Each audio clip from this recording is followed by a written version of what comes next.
지금 제 소리 잘 들립니까? 뒤에. 예. 소리를 조금 키워주시겠습니까? 요한복음 21장 15절서부터 우리 17절까지의 말씀입니다. 신약성경 185페이지에 있습니다. 우리 찾으셨으면 우리 석절인데요. 다 같이 한 목소리로 봉독하시겠습니다. 그들이 조반 먹은 후에 예수께서 시몬 베드로에게 이르시되 아들 시몬아 내가 이 사람들보다 나를 더 사랑하느냐 하시니 이르되 주님 그러하나이다. 내가 주님을 사랑하는 줄 주께서 아시나이다. 또 두 번째 이르시되 요한의 아들 시몬아 네가 나를 사랑하느냐 하시니 이르되 주님 그러하나이다. 내가 주님을 사랑하는 줄 주님께서 아시나이다. 이르시되 내 양을 치라 하시고 세 번째 이르시되 요한의 아들 시몬아 네가 나를 사랑하느냐 하시니 주께서 세 번째 내가 나를 사랑하느냐 하심으로 베드로가 근심하여 이르되 주님 모든 것을 아시오매 내가 주님을 사랑하는 줄 주님께서 아시나이다. 예수께서 이르시되 내 양을 먹이라. 아멘. 이제 우리 찬양대에서 찬양으로 하나님 앞에 영광 돌리겠습니다.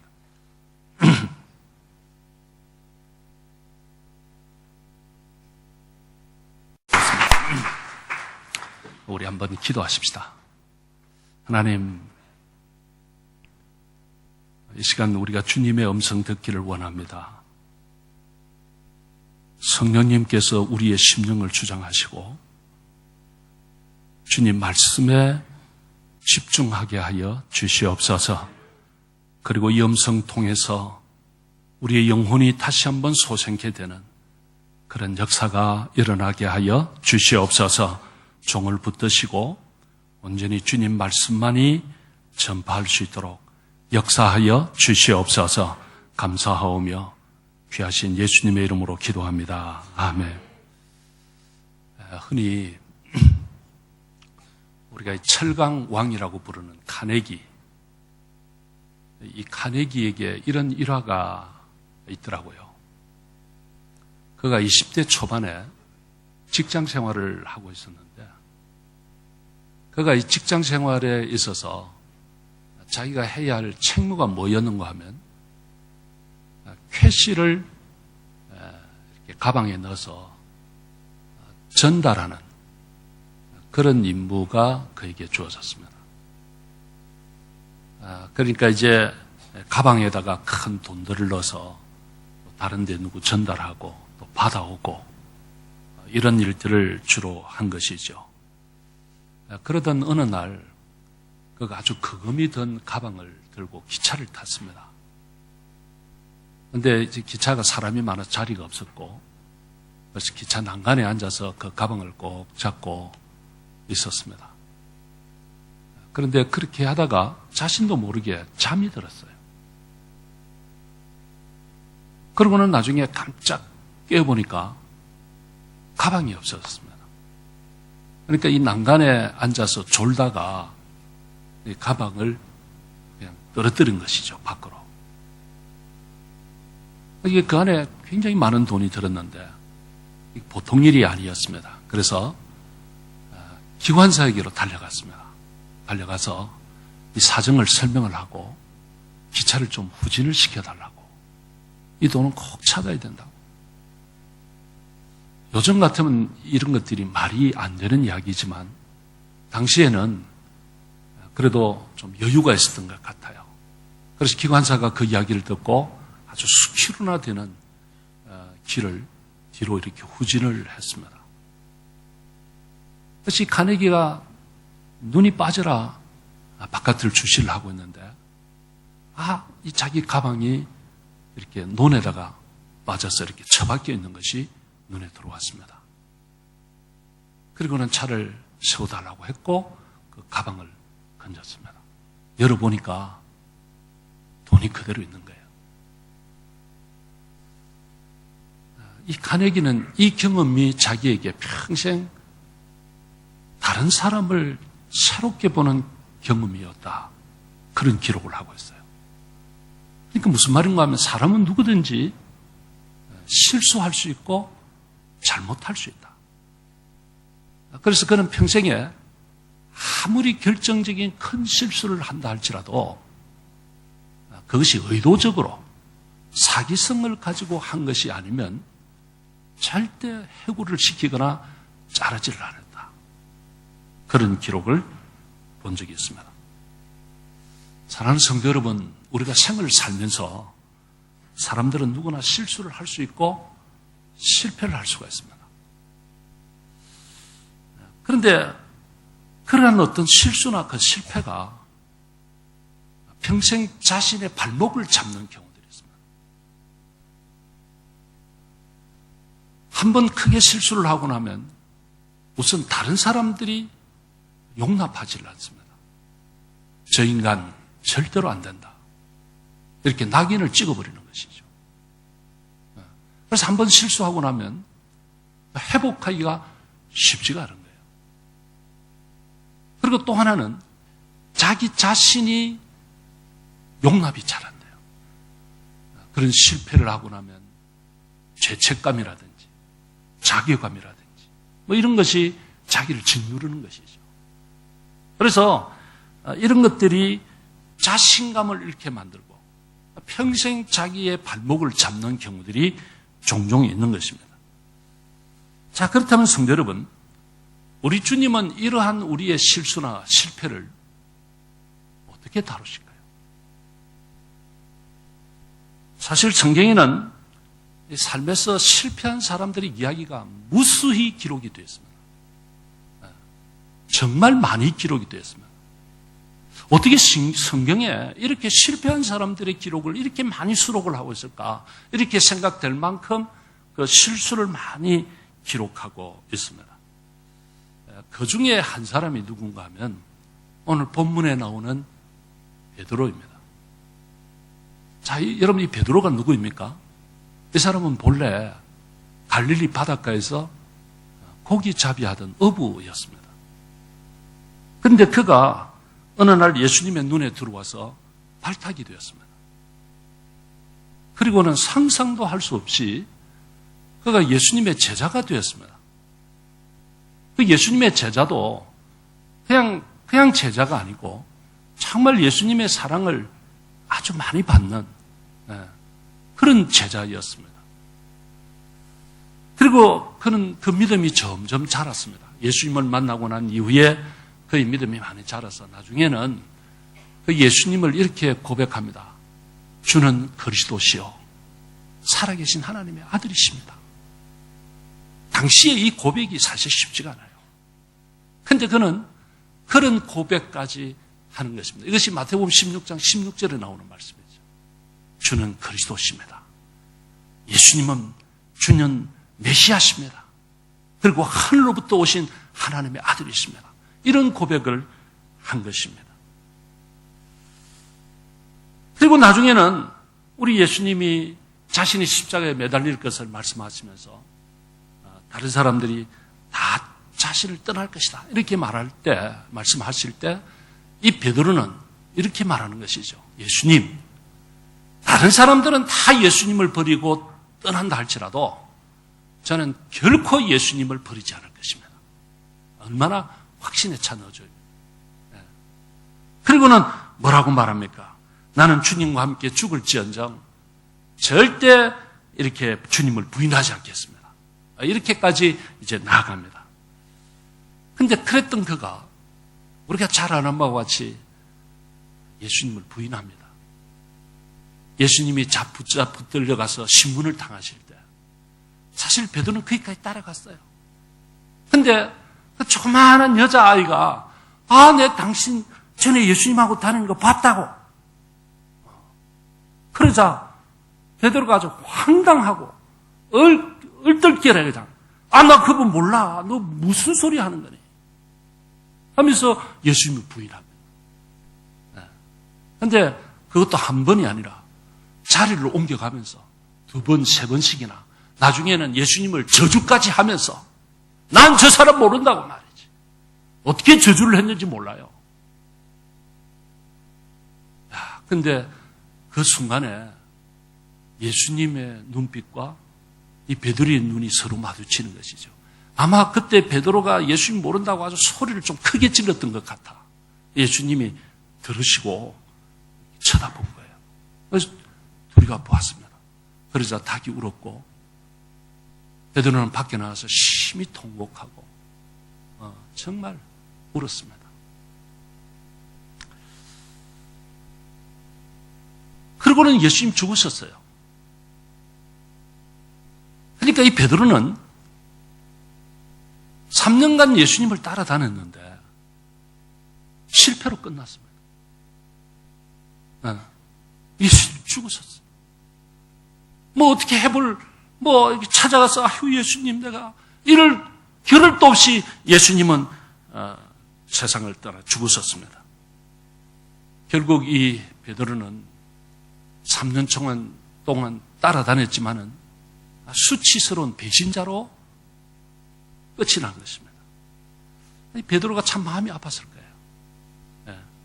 그리고 좌절이 되었을 것입니다. 그런데 여러분, 이 사람이 실패했을 때 찾아오는 문제점은 실패도 실패이지만은 죄책감이에요. 좌절감. 그래서 베드로는 모든 것을 잊고 싶었습니다. 그래서 그가 원래 바다에서 고기를 잡고 있었던 사람이었는데 다시 돌아가는 것이죠. 돌아가서 원래 고기 잡이 하던 그대로 가서 낚시질을 하면서 세월이나 낚고 그만 모든 것을 잊어버리자 하고 다시 갈릴리 바다로 갔습니다. 예수님은 베드로를 부르실 때 사람을 낚는 어부가 되게 하겠다고 하면서 부르셨는데 이 베드로는 다시 고기 잡이하는 사람으로 그렇게 되돌아갔습니다. 그런데 여러분, 문제는 이 베드로가 모든 것을 잊고자 하고 그렇게 해서 고기 잡이하는 대로 돌아갔지만 잊을 수 있을까요? 잊힐까요? 그 죄책감에서, 그 자괴감에서 해방될 수 있을까요?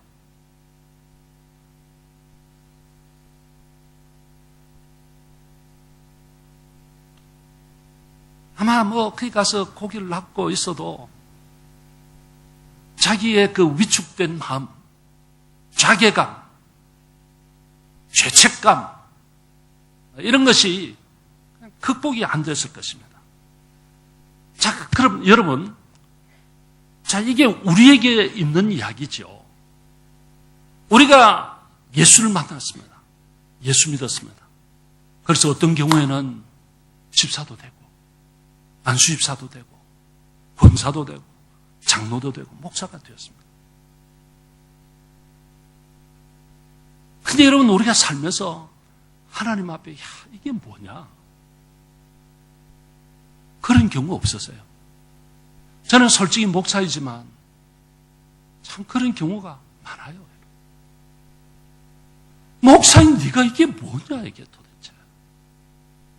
이런 경우가 한두 분이 아니에요. 이제 목회 그만둬야 되겠다. 이런다고 이게 잊혀지겠습니까? 그게 될 일입니까? 자, 그렇다면 여러분, 어떻게 하면 이 문제를 해결할 수 있겠습니까? 별짓을 다 하지만 우리의 마음속 깊은 곳에 있는 이 죄책감, 자괴감, 이것은 극복할 수 있는 방법이 없어요. 그런데 이것은 한 가지밖에 없어요. 그것은 내가 다시 예수님 앞에 서는 길밖에 없어요. 다시 예수님 앞에 서야 돼요. 그런데 문제는 그 주님 앞에 설 수 있는 힘이 없어요. 다르게는 면목이 없는 거예요. 면목이. 사실 이 베드로는 지금 갈릴리 바다에 와서 낚시질을 하고 있습니다만은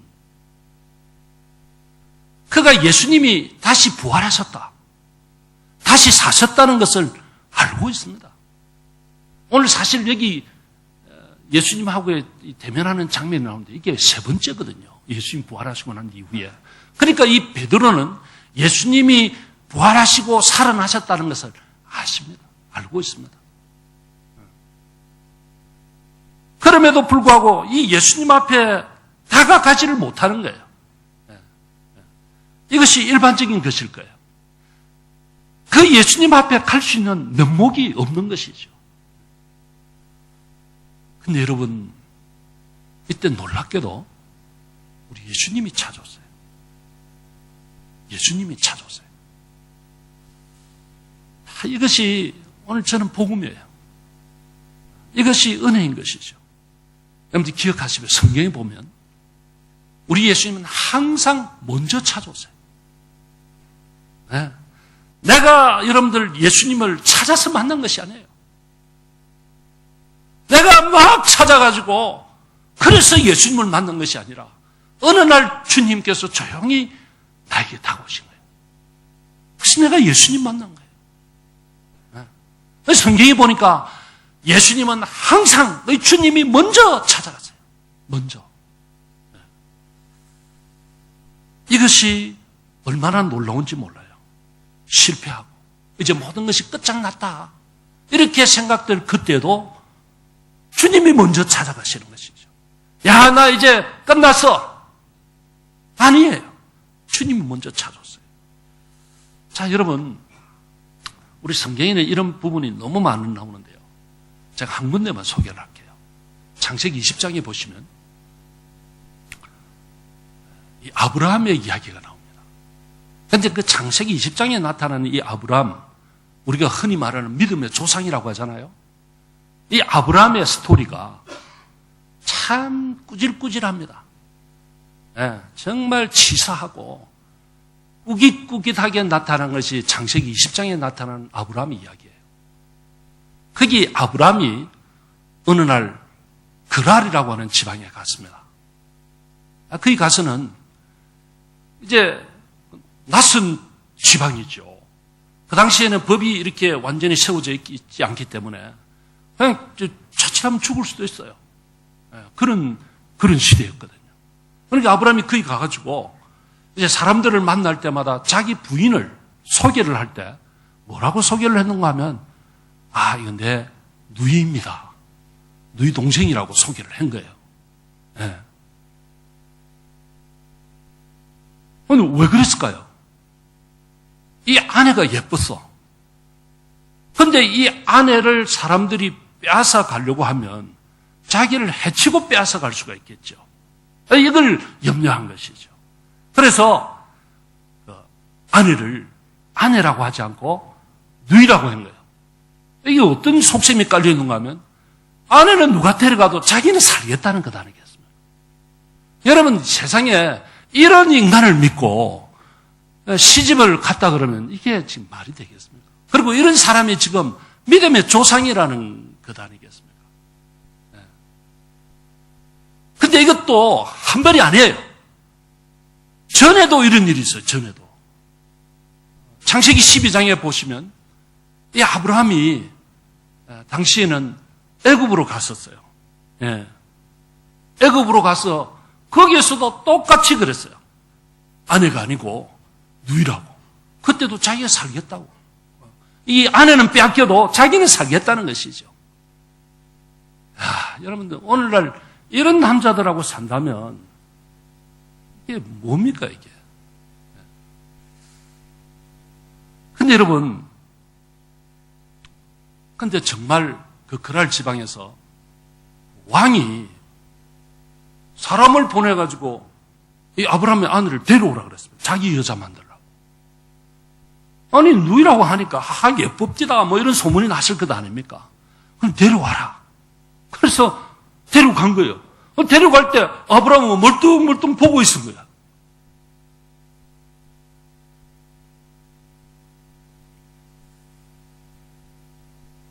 근데 여러분, 여기서 우리가 한 가지 짚고 넘어갈 것은 여기서 아브라함의 이 행동이 우발적인 것이 아니었습니다. 아주 막 위급하게 위기를 느끼니까 아니라고 이렇게 한 것이 아니라니까요. 이 아브라함은 처음부터 계획적으로 아내하고 짰어요. 이걸 아브라함이 아내에게 말할 때 아내가 얼마나 실망이 됐겠습니까? 그런데 이 사라가 참 괜찮은 여자였던 것 같아요. 차라리 이런 남자하고 사느니 가는 게 낫겠다.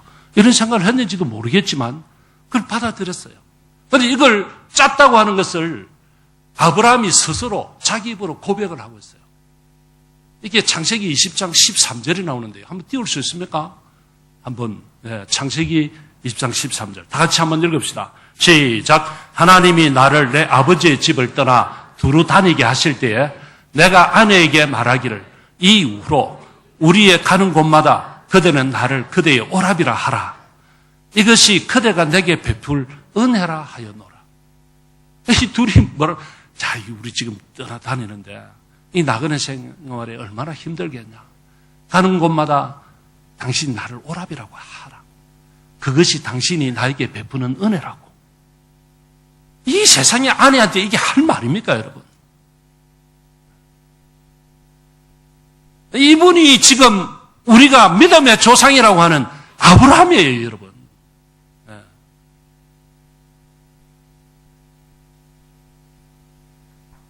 그런데 오늘 이 본문에 이 베드로는 처음부터 계획한 것이 아니었어요.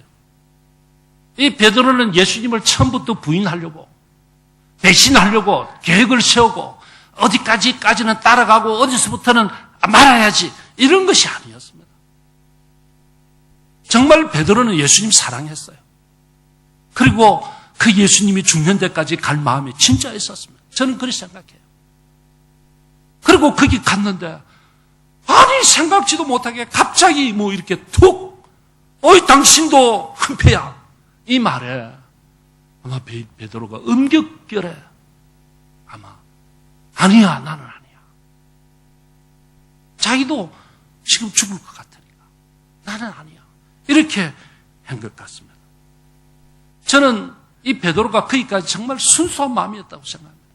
그리고 왜 이렇게 넘어졌을까요? 약하잖아요. 이 인간이잖아요. 약한 인간이잖아요. 그래서 순간적으로 넘어진 것이죠. 그래서 이게 저는 일반적인 우리 인간의 모습이라고 생각합니다. 그래서 우리는 우리의 연약함을 인정하고 늘 깨어서 기도하면서 하나님의 인도를 구해야 하는 것이죠. 하나님, 내가 약합니다. 하나님 붙들어 주셔야 됩니다. 하고 하나님의 도우심을 구해야 합니다. 이것이 우리 인간이에요. 그런데 여러분들 이 아브라함의 이야기는 다릅니다. 우발적으로 한 것이 아니라 그냥 아주 계획적으로 처음부터 그렇게 했습니다. 그러니 여러분들 이 모습이 얼마나 부끄러운 모습이겠습니까? 그런데 여러분 이렇게 아브라함이 두 번씩이나 실패하고 두 번씩이나 거짓으로 자기 아내를 아내가 아니라고 말하면서 이렇게 다니는 그 현장에 참 놀랍게도 주님이 찾아오셨어요. 주님이 찾아오셨어요. 그리고는 그날 왕에게 우리 주님이 나타나서 한 말씀 하십니다. 이것이 창세기 20장 7절에 있어요. 그런데 제가 이 말씀을 좀 묵상하다가 너무 감동적이더라고요. 한번 띄워주세요. 창세기 20장 7절.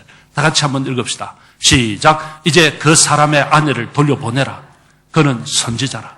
그가 너를 위하여 기도하리니 내가 살려니와 내가 돌려보내지 아니하면 너와 내가 속한 자가 다 반드시 죽을 줄 알지니라. 한번 띄워보세요. 상반절에.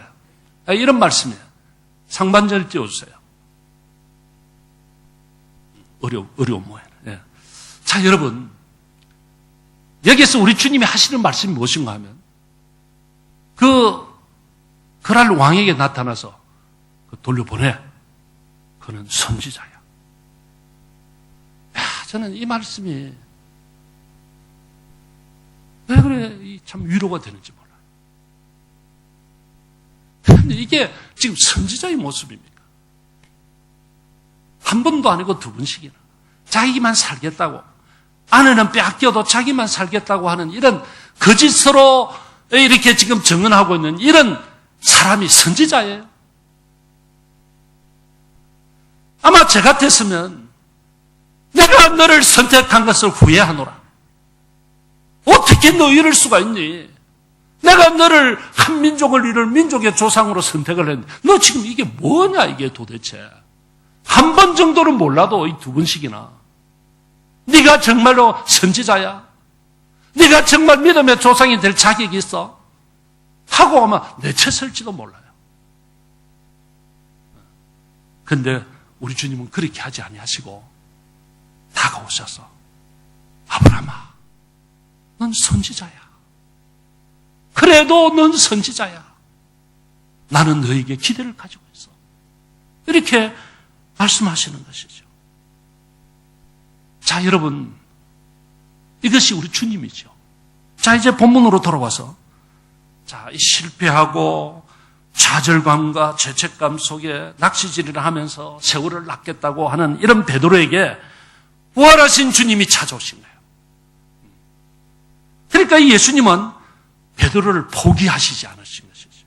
성도 여러분, 자, 이제 이쯤에서 우리가 사실 이 아브라함을 욕할 자격이 있을까요?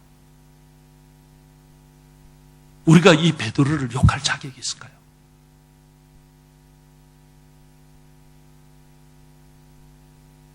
우리도 이 베드로처럼 혹은 아브라함처럼 실패하고 넘어지는 경우가 한두 번이 아닌 것이죠. 우리도 그렇잖아요. 때로는 정말 주님 앞에 나올 면목조차 없지 않습니까? 정말 내가 사는 이 삶을 스크린에 담아가지고 이렇게 확 비춘다면 얼굴을 들고 다닐 수 없는 그런 부분도 우리에게 있을 수 있지 않겠습니까? 하지만 기억하십시오. 우리 주님은 우리를 절대로 포기하지 않으십니다. 포기하지 않으세요. 그리고 찾아오세요. 사실 이 베드로는 낚시질을 하는 배 위에서, 그물질을 하는 배 위에서 다른 제자가 보고 예수님이시다. 그 새벽에 예수님이 나타나신 모습을 예수님이시다 이 소리를 듣고는 아주 스프링처럼 튀어올랐습니다. 베드로가요. 그래서 제일 먼저 물에 뛰어들었습니다. 이 베드로의 성격이죠. 그래서 예수님 앞에 달려갔습니다.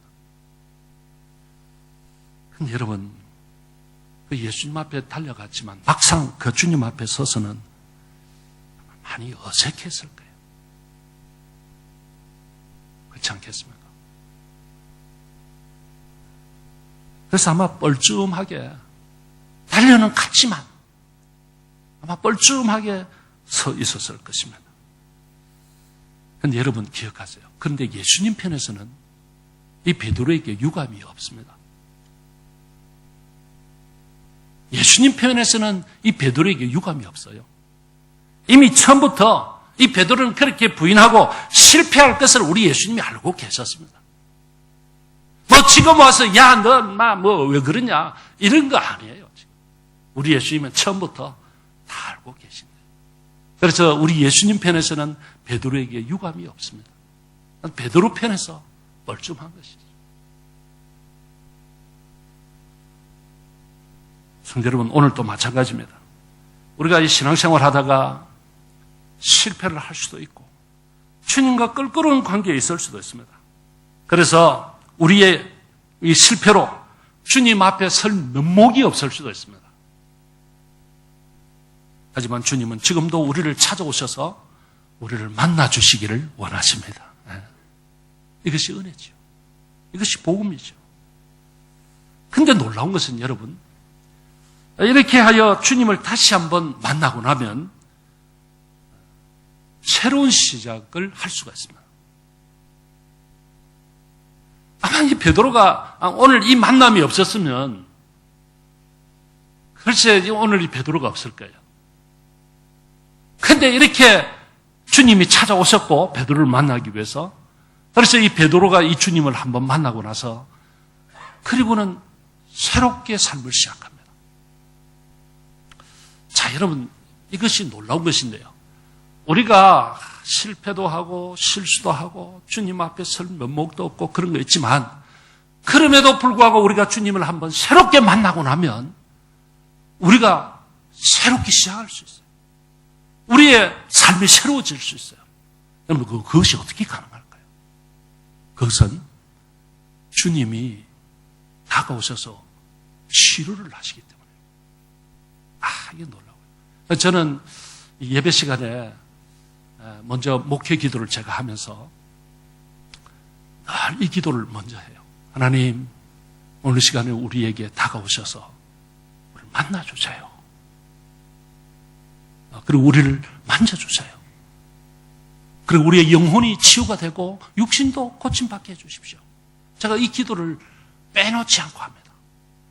그런데 여러분들 이 시간이 주님이 우리에게 다가오시는 시간이에요. 이 주님을 제대로 만나는 것이 얼마나 놀라운지. 이렇게 해서 주님을 한 번만 제대로 만나고 나면 우리의 생은 새로워질 수가 있어요. 왜냐하면 그 주님이 나에게 오셔서 나를 만지시고 치유하시는 것이거든요. 자, 이렇게 우리 주님이 찾아오셨습니다. 베드로에게. 찾아오셔서는 무엇을 하십니까? 우선 아무 말씀도 안 하세요. 아무 말씀도 안 하고 고기 잡은 것 갖고 와봐라. 같이 이렇게 고기 구워서 같이 드시는 것이죠. 아마 그 시간이 침묵이 좀 흘렀을 거예요. 그렇게 하시고는 이제 이렇게 문득 주님이 부르십니다. 요한의 아들 시몬아. 자, 근데 여러분, 제가 여기서 왜 예수님이 이렇게 부르셨을까? 베드로야. 이렇게 부르시지 않고 왜 요한의 아들 시몬아 이렇게 부르셨을까? 이 베드로라고 하는 이름이 참 괜찮은 이름이지 않습니까? 우리 사도 베드로가 주는 그리스도시요 살아계신 하나님의 아들이십니다 이렇게 고백했을 때 우리 예수님이 너무 기뻐하시면서 그래 너는 베드로라. 내가 내 교회를 이 반석 위에 세우겠다. 이렇게 말씀하시면서 베드로라고 부르셨던 그 주님인데 이 베드로라는 이름이 얼마나 영광스러운 이름입니까? 그런데 우리 주님은 지금 오셔서 베드로야 이렇게 부르지 아니하시고 요한의 아들 시몬아 이렇게 부르시는 거예요. 자, 여러분 저는 이 말씀을 이렇게 개인적으로 이해를 했어요. 제가 이 말씀을 묵상하면서 내가 참 실수하고 실패하고 주님 앞에 섰지만 뻘쭘하고 뭔가 이렇게 자책감에서 고개도 제대로 못 들고 이러고 있을 때 주님이 나에게 오셔서 부르실 때 요한에스버그 한인교회 담임 목사인 정은이라 이렇게 부르는 것이 아니란 말이에요. 이게 아니고 그냥 너 옛날 대변에 살던 은이라 이렇게 부르는 거예요. 이게 지금 이 말씀이에요. 왜 이랬었을까요? 지금 우리 주님은 베드로를 치료하시기 시작하십니다. 그런데 이 치료가 어디서부터 시작되는가 하면 이 베드로의 껍데기를 벗기는 데서부터 시작하는 것이죠. 지금 그가 가지고 있었던 캐리어, 지금까지 예수님을 따라다니면서 예수님의 어떻게 수제자라는 말은 성경이 없지만 정말 제일 어떤 사랑받던 제자로서 정말 한껏발 하던 사람이었지 않습니까? 대사도로서 그런 베드로 그걸 지금 주님께서 벗기시는 것이죠. 그리고는 너 바닷가에서 고기 잡던 요한의 아들이었지. 그걸 지금 드러내시는 것이죠. 아마 예수님이 이 사도 베드로야 이렇게 부르셨다면 아마 베드로가 아마 이 시점에 더 주눅이 들었을 거예요. 지금 실패해가지고 지금 이러고 있는데. 그런데 주님은 요한의 아들 시몬아 이렇게 부르신 것입니다. 자, 여러분, 우리 주님은 베드로를 지금 치료하시면서 제일 먼저 하시는 것이 뭔가 하면 그가 갖고 있던 어떤 캐리어, 그가 가지고 있던 어떤 포지션, 어떤 파워, 이것을 벗겨내는 것이죠. 여기서부터 치유가 시작돼요. 자, 여러분, 우리 병 가운데 고치기 힘든 병들이 참 많지 않습니까? 그 중에서도 정말 이게 치료가 힘든 병이 하나 있는데 그게 뭔가 하면 알코올 중독입니다. 이 알코올 중독은 치유가 굉장히 어렵다고 해요. 그래서 지금 의학적으로 또는 심리학적으로 이런 부분은 연구를 많이 하고 있다고 그럽니다. 그런데 현재 이 알코올 중독자를 치료하기 위한 프로그램 중에 하나가 가장 효과적인 것이라고 알려진 것이 소위 AA 프로그램이라고 합니다. 이게 12스텝이 있는데요. 그 과정을 거치면서 이 알코올 중독자를 치료를 한다고 해요. 그런데 이 12스텝 가운데 한 스텝이 이런 것이 있어요. 뭐냐 하면 알코올 중독자들이 다 모입니다. 그래서 그룹 미팅을 하는 것이죠. 이 그룹 미팅을 할 때 이제 자기를 소개하고 이제 이렇게 쭉 하는데요. 이런 어떤 시스템, 이런 프로그램을 통해서 많은 사람들이 알코올 중독에서 빠져나온다고 그래요. 상당히 효과가 있다고 그래요. 그런데 그 중에 이 그룹 미팅을 하면서 제일 먼저 시작을 어떻게 하는가 하면 자기 자신을 소개하면서부터 시작합니다. 그런데 여러분, 이 알코올 중독자이지만은 나름대로 자기의 어떤 신분들이 다 있지 않습니까? 어떤 사람은 정부의 고위직에 있는 사람도 있고 그렇지 못한 사람도 있습니다. 남자도 있고 여자도 있고 주부도 있고 무슨 학생도 있고 또 무슨 직장인도 있고 사업하는 사장님도 있고 있지 않겠습니까? 그런데 이제 거기서 자기 자신을 제일 먼저 이제 그룹 미팅을 할 때 자기를 소개하면서 시작하는데 절대 다른 소개를 하면 안 된다고 그래요. 그러고는 뭐만 이야기를 하는가 하면 나는 알코올 중독자 누구누구입니다. 자기가 세상에 아무리 어떤 대단한 위치에 있다 할지라도 거기 와서는 절대 그 이야기를 하면 안 된다고 그래요. 거기서는 알코올 중독자일 뿐이니까. 알코올 중독자 정은일입니다. 이 말을 할 수밖에 없다. 그것만 하라는 것입니다.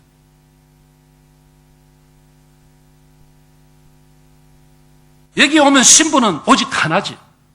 있는 그대로 자기 모습을 말하는 것입니다.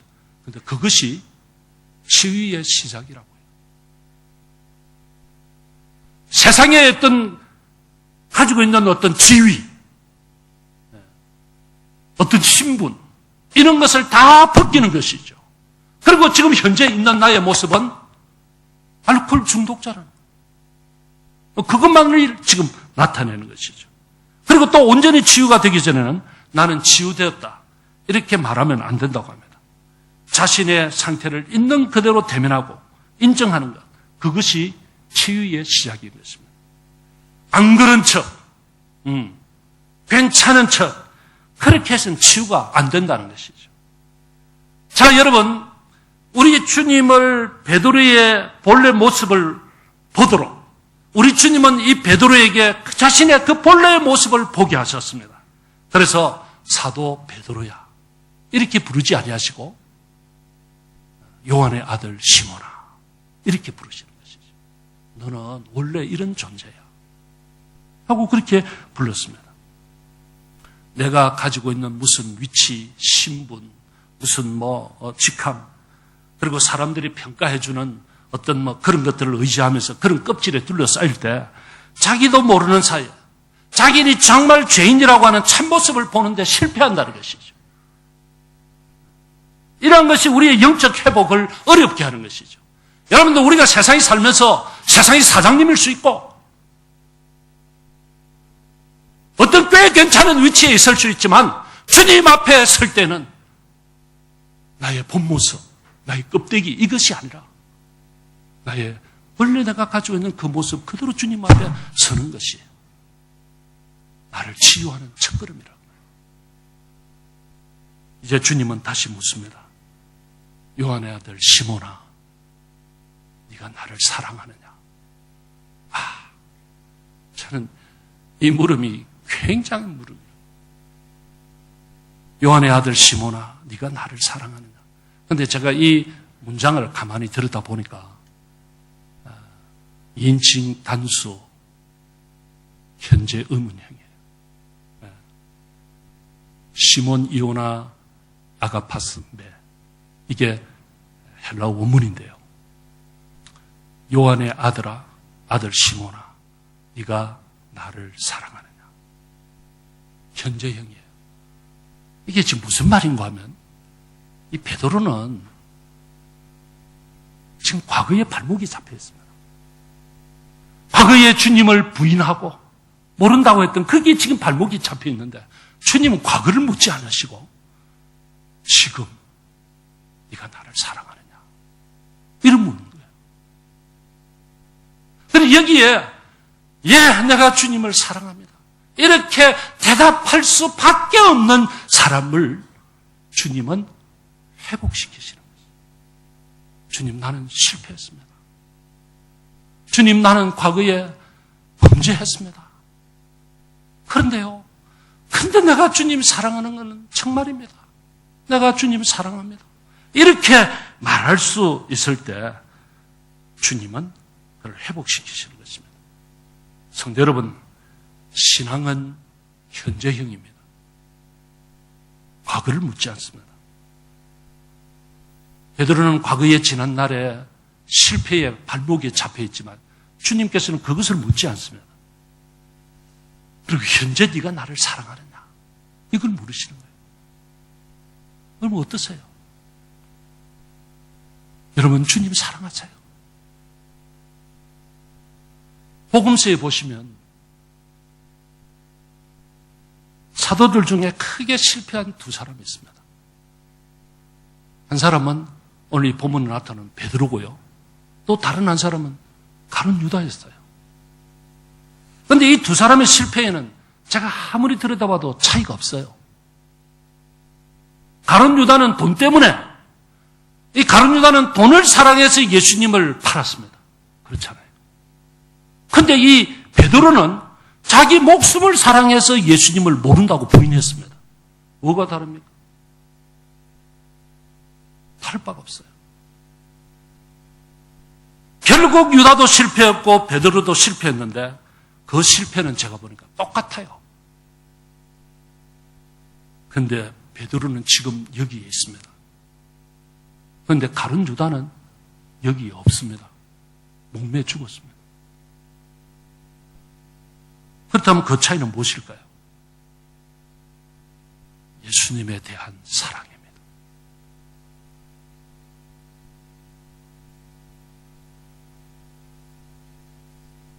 베드로는 실패했지만 예수님을 근본적으로 사랑했습니다.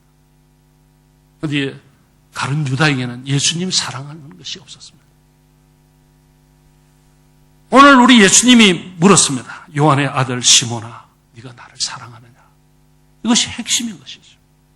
중요한 것은 어떻게 실패를 했고 어떤 일로 해서 넘어졌고 어떤 일로 주님과 멀어졌는가 그것이 아니에요. 지금 네가 나를 사랑하느냐? 과거에 어땠느냐 그것이 중요한 것이 아니라 지금 네가 나를 사랑하느냐 하는 것입니다. 이때 주님, 그래도 제가 주님을 사랑합니다. 이런 대답을 할 수밖에 없는 사람, 그런 사람을 주님은 회복시키시는 것이죠. 저는 이 시간 여러분들에게 이런 대답을 할 수 있기를 축복합니다. 베드로가 대답을 합니다. 주님, 그렇습니다. 내가 주님을 사랑하는 줄 주께서 아십니다. 주님 아시잖아요. 제가 약해서 넘어졌습니다만 내가 주님 사랑하는 줄 주님이 아시지 않습니까? 아마 그의 마음은 이게 진심이었을 것입니다. 성도 여러분, 우리에게도 이 고백이 있으시기를 바랍니다. 한번 같이 해볼까요? 따라해보세요. 주님, 제가 주님을 사랑합니다. 이 고백을 여러분들 할 수 있기를 바랍니다. 주저없이. 자주 실패하지만, 자주 넘어지지만, 이것이 여러분 우리 신앙의 전부예요. 내가 집사네, 내가 뭐 권사네, 장로네, 목사네, 이게 뭐 그리 중요하겠습니까? 뭐 그게 대단한 거겠습니까? 그냥 내가 주님 앞에서 주님, 내가 주님 사랑합니다. 어느 날 이렇게 고백하고 내 마음이 행복해지고 주님 실패했지만 그래도 사랑합니다. 네. 이제 주님은 이 베드로에게 다시 사명 주십니다. 내 양을 먹여라. 내 양을 먹여라. 그러면서 주님이 베드로에게 사명 주십니다. 그리고는 베드로가 다시 일었습니다. 그리고는 위대한 사도로서의 사명을 감당합니다. 아마 이때 갈릴리에서 예수님을 만나지 못했다고 하면 베드로는 없을 거예요. 그렇게 갈릴리에서 고기나 낚다가 그냥 그렇게 끝났을 것입니다. 성도 여러분, 이제 말씀을 맺겠습니다. 관건은 주님을 만나는 거예요. 주님 만나는 겁니다. 오늘은 부활주일입니다. 이 부활하신 주님은 나에게 찾아오시기를 원하십니다. 그리고 물으십니다. 네가 나를 사랑하느냐? 이런 물음에 주님, 제가 주님을 정말 사랑합니다. 이렇게 답할 수 있기를 축복합니다. 그렇죠. 우리 모두 새롭게 일어서서 주님 앞에 정말 멋지게 쓰임받는 그런 여러분들 되시기를 주의 이름으로 축복합니다. 우리 한번 기도합시다. 우리 하나님 앞에